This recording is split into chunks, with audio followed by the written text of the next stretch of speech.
სალამი, მე ვარ დრანგა, ეს არის ბიტანიკა შორტი, გადაცემა, სადაც კრიპტო სამყაროს მთავარ ამბებს მოკლედ და გასაგებად გიყვებით.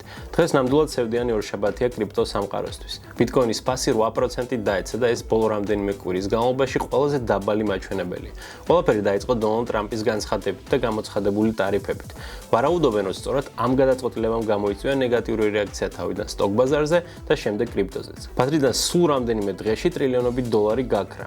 აქციების სეგმენტმა 4 ტრილიონი დაკარგა, კრიპტოგი დაახლოებით 500 მილიარდი. ზოგი უკვე 1987 წლის შავი ორშაბათის დაბრუნებაზე საუბრობს. ბაზრის გავარესებას ემატება გეოპოლიტიკური ფონი, მათ შორის ირანთან არსებული დაძაბულობაც, რომელიც გლობალურ ვითარებაზე დამატებით გავლენას ახდენს.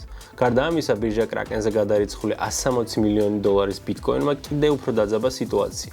დიდი მოცულობის ტრანზაქციები ხშირად მიუთითებს, რომ ვიღაც მზად არის დიდი რაოდენობით გაყიდოს თავისი აქტივები.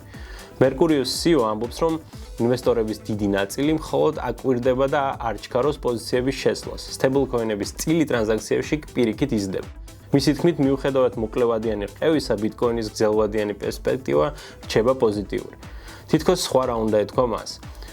რაც შეეხება სხვა აქტივებს, ეთერიუმი დაეცა 17%-ით, Ripple 16.5%-ით, Solana და Cardano და Polygon 14-დან 17%-მდე, Dogecoin-ის ვარდნაც იმავე დიაპაზონშია. გადავიდეთ კრიპტოსლენგის რუბრიკაზე. დღევანდელი ფრაზა არის buy the dips. ეს ტერმინი გამოიყენება მაშინ, როცა ტრეიდერი ყიდულობს აქტივებს მას შემდეგ, რაც ფასი საგრძნობლად დაეცა. Buy the dips ნიშნავს წმენას, რომ ბაზარი დროებითაა დაბლა და ეს ნიშანია იყიდო იმ დროს, როცა სხვები პანიკაში ყიდიან. ბიტანიკაში სიახლეა. Roadmap-ის მიხედვით ამოქმედა ახალი მექანიზმი. ამიერიდან ყოველ დახარჯულ 1 USDT-ზე საჩუქრად მიიღებთ 1 BTC tokens. ეს იყო ბიტანიკა შორტი. ჩვენ სულ ვადენოთ თვალს ბაზარს და გიყვებით მხოლოდ მთავარს.